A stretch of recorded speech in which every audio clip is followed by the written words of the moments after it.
여러분이 품격이라고 하면 비싼 옷이나 좋은 가방, 고상한 말투 이런 걸 떠올리실 수도 있는데요. 저는 품격이 그렇게 막 겉으로 드러나는 건 아니라고 생각해요. 오히려 훨씬 사소한 순간에 그 사람의 품격이라는 게 드러나더라고요. 사실 저도 예전에는 오늘 이야기할 행동들을 정말 몽땅 다 했던 사람이에요.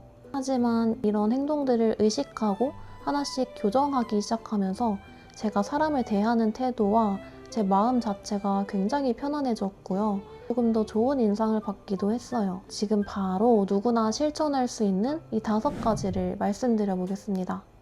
첫 번째는 상대방이 무례할수록 말을 아끼는 건데요. 살다 보면 무례한 사람을 만나는 일은 정말 피할 수는 없어요. 저도 옛날에는 그런 사람을 만나면 꼭 바로 반박을 해야 된다고 생각했거든요. 억울하기도 하고 나에게 너 지금 실수했다라는 걸 바로 알려줘야 될 것 같았거든요. 그런데 제가 시간이 지나면서 깨닫게 된 건 모든 사람을 다 이해시키려 하고 바꾸려 하는 건 생각보다 내 에너지를 많이 쓰는 일이라는 거예요. 그리고 나의 에너지는 정말 소중해요. 그래서 지금은 막 감정적으로 받아치는 게 그렇게 좋은 방법이란 생각은 안 들더라고요. 저는 누군가 저에게 무례하잖아요? 그럼 잠깐 멈춰요. 모든 것을. 멈출 줄 안다는 건 곧 그 사람이 지금 바로 교정하지 않아도 되고 너와 싸우지 않아도 된다라는 여유를 보여주기도 하거든요. 여러분도 정말 필요하다면 이 말 한마디 정도만 해보세요. 그거 무슨 뜻으로 한 말이야? 무슨 뜻으로 하신 말씀이세요? 이렇게 한번 물어보시거나 내가 이해를 잘 못했는데 다시 한 번만 말해줘. 이렇게 되묻는 것만으로도 상대가 자신의 말을 한 번 더 돌아볼 수 있게 돼요. 상대에게 돌아볼 시간을 줬을 때 자신의 잘못을 인지하고 사과하면 그 사과를 받아주시면 되고, 만일 자신의 잘못을 정말 인지조차 못하는 사람이다 라고 하면 그냥 그 사람을 떠나면 돼요. 끝까지 변하지 않는 사람이라면 굳이 제가 막 바꾸려고 애쓰지 않아도 되거든요. 저는 사람을 바꾸는 것보다 중요한 건 좋은 사람을 알아보는 안목, 그리고 좋지 않은 사람에게 떠날 수 있는 용기, 이 2가지라고 생각해요. 품격은 상대를 이기고 굴복시키는 게 아니라 내 감정을 지킬 줄 아는 나의 능력이에요. 여러분이 다음에 무례한 말을 듣게 된다면 바로 반응하지 말고 딱 3초만 쉬어보세요. 그리고 정말 필요한 말만 해보세요. 생각보다 침묵이 가장 강력한 언어가 될 때가 많습니다. 네, 2번째는요. 모든 것에 힘을 주고 살지 않아요. 저는 예전에 정말 모든 것에 힘을 다 주고 살았어요. 약속 하나 나가기 전에 막 옷 몇 번씩 갈아입고 메시지 하나 보내는데도 막 괜히 떨려가지고 막 여러 번 읽어본 적도 있고, SNS에 글 하나 올리면 반응 막 스크롤하면서 계속 확인하고 이런 것들을 반복했는데요. 좀 돌아보니까 모든 것에 힘을 줄수록 그 사람이 굉장히 조급해 보여요. 여유 있는 사람들은 신기하게도 모든 일에 막 100% 힘을 쓰지 않아요. 실수를 해도 그냥 그럴 수 있다, 재밌다 하면서 넘기고, 계획이 틀어져도 괜찮아 이렇게 대수롭지 않게 생각하고 사소한 일 자체에는 에너지를 좀 이렇게 아껴두는 거죠. 여러분 생각해보면 우리가 100세 인생까지 산다고 하잖아요. 시간은 진짜 충분하고 돈도 다시 벌 수 있어요. 그리고 지금이 아니어도 좋은 기회는 또 올 거예요. 되게 배부른 소리라고 생각할 수도 있는데 저는 제 현실이 완벽해서 이런 생각을 하고 사는 게 아니라 그냥 이렇게 마음에 여백이 생겨야 제가 더 하고 싶은 것을 오래 할 수 있거나 즐거운 마음으로 즐길 수 있더라고요. 막 뭐를 하든 간에 이번이 진짜 마지막 기회야, 이거 놓치면 끝이야, 이런 마음으로 살면 제 표정 자체도 굳고 사람을 대하는 태도까지 되게 조급해지더라고요. 여유는 시간이 많아서 생기는 게 아니라 부족함에 끌려다니지 않는 그 마음에서 여유가 나오는 거예요. 여러분도 뭐 오늘 하루만이라도 내가 무언가에 서두르고 있다라는 걸 느낀다면 한번 이렇게 생각을 하거나 이야기를 해보세요. 괜찮아, 나한테 시간은 많아, 그리고 다음 기회도 또 있어. 3번째는 좋은 공간에 갔을 때 카메라보다 내 눈을 먼저 사용하는 거예요. 좋은 호텔, 뭐 예쁜 카페, 레스토랑 이런 데 가면 휴대폰 꺼내는 게 습관이었거든요. 예를 들어서 테이블이나 식기 이런 거 사진 찍는 걸 너무 좋아하니까 음식이 식기 전에 사진부터 찍어야 되고 공간 막 남겨야 되고, 사진이 마음에 안 들면 막 몇 컷이건 계속 찍고 그랬어요. 인스타그램 하는 거 좋아하시는 분들은 저 같은 경험이 있으실 텐데요. 제가 이런 패턴을 반복하다가 문득 이런 생각이 드는 거예요. 내가 이 공간을 즐기고 있는 걸까? 아니면 공간에 있는 나를 기록하고 보여주는 것에 더 집중을 하고 있는 걸까? 사진을 찍는 건 절대 잘못된 일이 아니거든요. 전 지금도 기록하는 걸 굉장히 좋아하긴 해요. 하지만 예전과 달라진 게 있다면 순서예요. 이제는 아무리 좋은 공간에 가도 일단은 자리에 먼저 앉고 주변을 좀 둘러보는 연습을 하고 있어요. 그래서 같이 흘러나오는 음악도 듣고 같이 온 사람이랑 대화도 나누고 음료를 한 모금이라도 마신 뒤에 사진을 찍으려고 해요.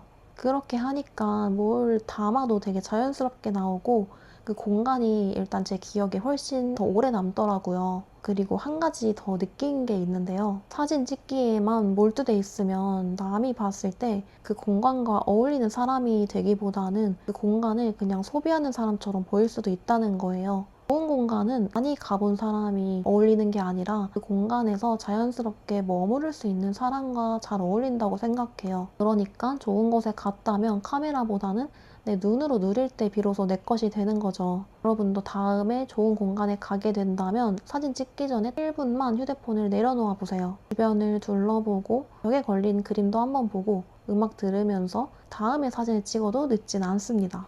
네 번째는 내가 힘이 드는 순간이에요. 힘이 드는 순간은 좀 특별한 일은 아니에요. 왜냐면 누구나 힘든 일을 겪으면서 살아가거든요.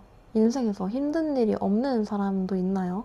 중요한 건 그 힘든 일이 생기지 않는 삶이 아니라 힘든 일이 생겼을 때도 그걸 어떻게 받아들이느냐 이거라고 생각해요. 힘든 일이 생겼을 때 진짜 왜 나한테만 이런 일이 생길까? 왜 나만 억까하지? 이런 생각을 좀 자주 했었는데요. 조금만 시간이 지나고 돌아보잖아요. 그 사건들이 항상 저에게 가르쳐 준 것이 있어요. 특정 상황에서 더 단단해지는 법, 사람 보는 안목을 키우는 법, 내 자신을 조금 더 믿고 나아가는 법, 이런 식으로 내가 넘어졌을 때는 정말 뭐 하나라도 죽고 일어나기 마련이에요. 그래서 요즘에는 제가 힘든 일이 생기면 무조건 이 질문을 먼저 해보고 있어요. 이 일이 나한테 대체 무엇을 가르치려고 하는 걸까?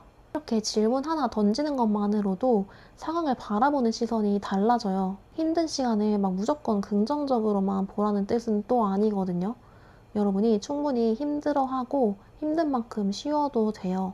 하지만 그 경험을 내 상처로만 남기고 수그러들지 아니면 성장의 재료로 만들지는 결국 내 선택이라고 생각해요. 시련은 나를 무너뜨리기 위해서 오는 게 아니라 더 큰 나를 준비시키기 위해 찾아오는 거거든요. 여러분도 앞으로 힘든 일이 있다면, 그리고 혹시 지금 힘들다면 왜 나한테만 이러지?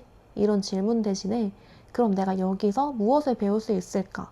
이런 것들을 생각해 보거나 노트에 적어보는 것만으로도 굉장히 마인드 컨트롤에 도움이 될 거예요. 이제 마지막으로 5번째는 인생에 구원자가 있다고 믿지 않는 거예요. 구원자라고 하면 내 인생을 나의 노력 없이 그 사람으로 인해 좀 송두리째 바꿀 수 있는 그런 것들을 의미하는데요. 삶에서 좋은 사람이 있죠. 뭐 배우자가 될 수도 있고 친구, 상사, 우연히 만난 귀인 이런 분들이 내 삶을 더 풍성하게 만들어줄 수는 있어요.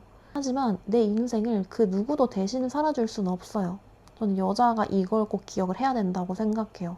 예전에 저도 좋은 남자를 만나고 좋은 기회만 오면 제 인생이 무조건 다 행복해질 거라고 생각을 하기도 했어요. 근데 행복과 별개로 인생이 그렇게 완성이 되진 않더라고요.